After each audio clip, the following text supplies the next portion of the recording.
Tal? Soy Elías González, un gusto verles de nuevo aquí en el blog Amanecer, blog de filosofía, mística, espiritualidad, movimientos sociales, psicología, política y una serie de cosas más que vamos aquí comentando. En esta ocasión vamos a dar continuidad a nuestro curso sobre la figura de Silvano del Monte Athos. Por acá les dejo el enlace para que puedan acceder a los videos anteriores y sigan el orden. Y este es el video final de un primer apartado que estamos leyendo hasta la página 67 de este libro, ¿no? San Siloán el Atonita de el Archimandrita Sofroni, que es básicamente la guía, ¿no? Que estamos siguiendo. Y fíjense, apenas la página 67 de un libro es bastante completo, ¿no? Entonces vamos poco a poco. Es esto de largo aliento, pero vamos a conocer y a profundizar en esta figura tan relevante en el siglo pasado y que abre una línea de espiritualidad que creo yo de alguna manera como que actualiza también toda la espiritualidad cristiana oriental. Vamos a continuar entonces con nuestra exposición donde la dejamos la sesión pasada, que era justamente aquí, justo después de la experiencia de mantenerse en el infierno sin desesperar.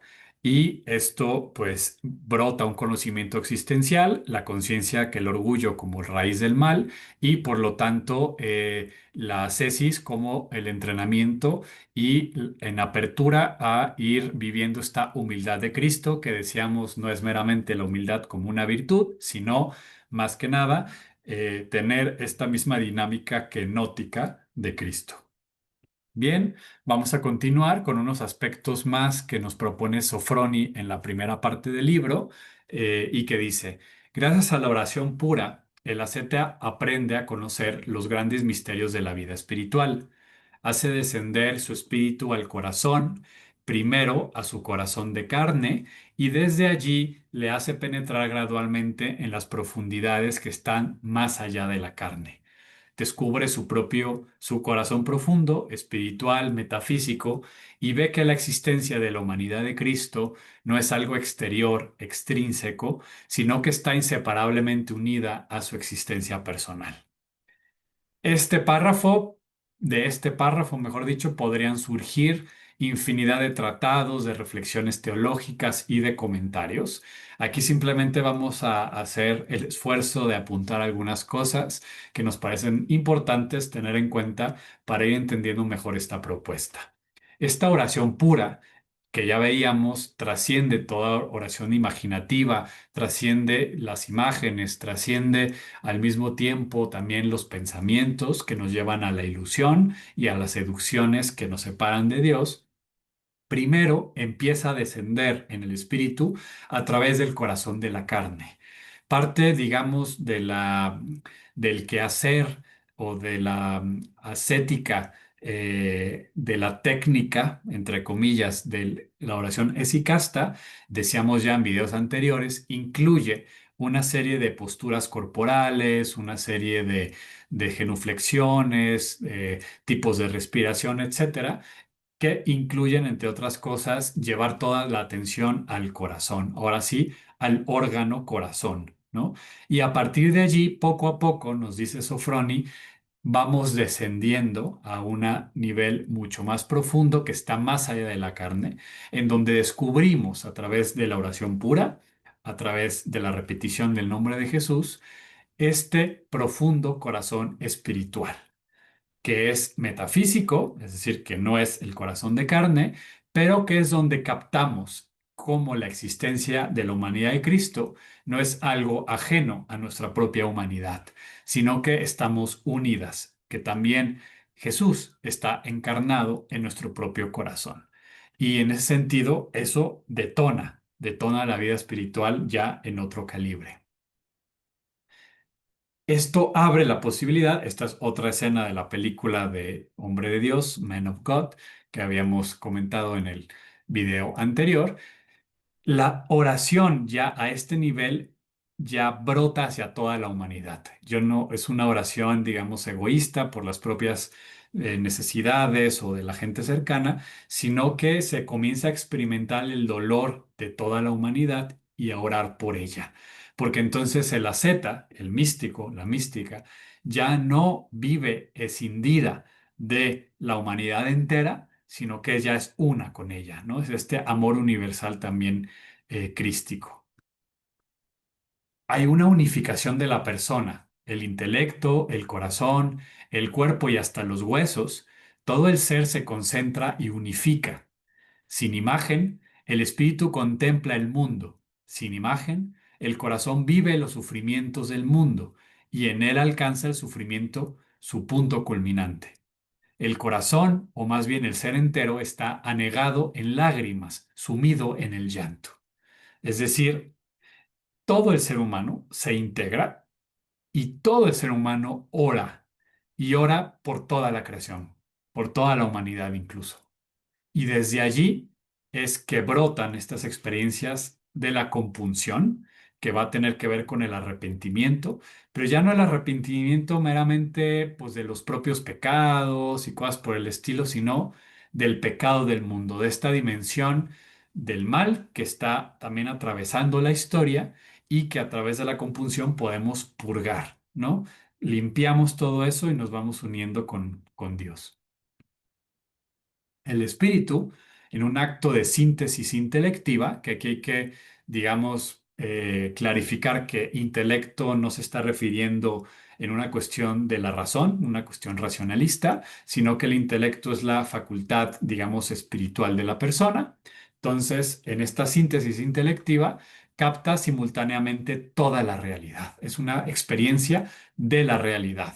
Y aquí pues vemos la similitud, por ejemplo, con la definición de Raymond Panikar de mística, que es experiencia de la realidad, la experiencia de Kensho, ver la realidad del budismo zen. O sea, no, claramente no estoy diciendo que todo sea igual, estoy diciendo que aquí la mística nos habla de que nos lleva a experimentar la realidad tal cual es. El hombre se mantiene entonces en el límite donde el alma puede, en cualquier instante, perder la percepción del mundo exterior y de su cuerpo, donde el intelecto deja de pensar con conceptos distintos y donde el espíritu, más allá de toda imagen, no ve sino a Dios. Captamos la realidad más profunda, la realidad última. Entonces olvida el mundo, su oración cesa y en admiración silenciosa reposa en Dios. Es una suerte de éxtasis en donde claramente no dura siempre. El ser humano retorna, la persona retorna al estado de vigilia cotidiano, pero regresa de alguna manera transfigurado después de haber vivido pues la experiencia del tabor. Por eso en la mística también oriental, ortodoxa, la noción del tabor, de la transfiguración de Jesús, va a ser, digamos, pues un lenguaje, una figura, una metáfora presente en toda la mística del cristianismo oriental, porque es esta luz tabórica. Dios va a ser luz, esto lo vamos a desarrollar más en capítulos posteriores, pero tiene sobre todo que ver con eso, ¿no? Con esta experiencia luminosa tabórica que nos lleva a esta transfiguración, pero que siempre regresamos y que desde ahí se tiene que hacer algo al respecto. Ahora, en el texto, Sofroni pues, nos pone una serie de ejemplos de cómo ya Silvano, para estas alturas de su biografía, estamos ya ante una persona transfigurada, una persona profundamente unida ya en la voluntad divina y que otros monjes, otras personas comienzan a darse cuenta de ello, a pesar de que nunca llegó a tener fama de nada, o sea, no, simplemente cuenta una serie de conversaciones espirituales que Silvano va a tener con otras personas y dice, o sea, narra muchas de estas anécdotas. Voy a recuperar solo algunas que me parecen relevantes, pero como siempre les digo, pues el chiste es que ustedes vayan directamente al texto. Le preguntan a Silvano, ¿cómo hablan los perfectos? O mejor dicho, Silvano pregunta a otro monje y el otro monje no le sabe responder y Silvano responde. Los perfectos no dicen nada desde sí mismos, no dicen sino lo que Dios les inspira, ¿no? Esto es para meditar, no le voy a echar mucha explicación, es para meditarlo. Hay una discusión con otro monje en torno a si las lágrimas tienen que estar presentes en toda la oración, en todo momento de la oración. Y dice este otro monje que sí, o sea, que las lágrimas tienen que estar presentes durante todo el tiempo del itinerario espiritual, de tal manera que si no estuvieran presentes, hay como una suerte de carencia o de mal manejo de la oración. Y dice Silvano que no es así. Él no está de acuerdo y dice que a veces puede haber falta de lágrimas, pero que eso no implica que no esté realmente en un proceso de oración profunda. Después surge la pregunta, ¿qué es el silencio? Y Silvano responde, el silencio es la oración ininterrumpida y la permanencia del intelecto en Dios. Repetimos, el intelecto no es el pensamiento en el sentido racionalista del término, sino el intelecto como esta capacidad divina, o sea, la potencia humana que se une con lo divino.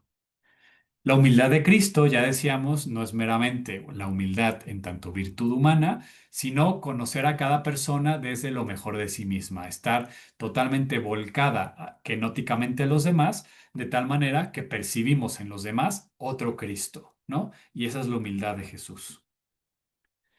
Después, en torno a la libertad, y esto es muy bello, nos dice esta enseñanza que la verdadera libertad consiste en permanecer constantemente en Dios, para lo cual hay que atarse a sí mismo, es decir, los propios deseos desordenados, etcétera, hay que mantenerlos a raya justamente para poderle dar el protagonismo a Dios.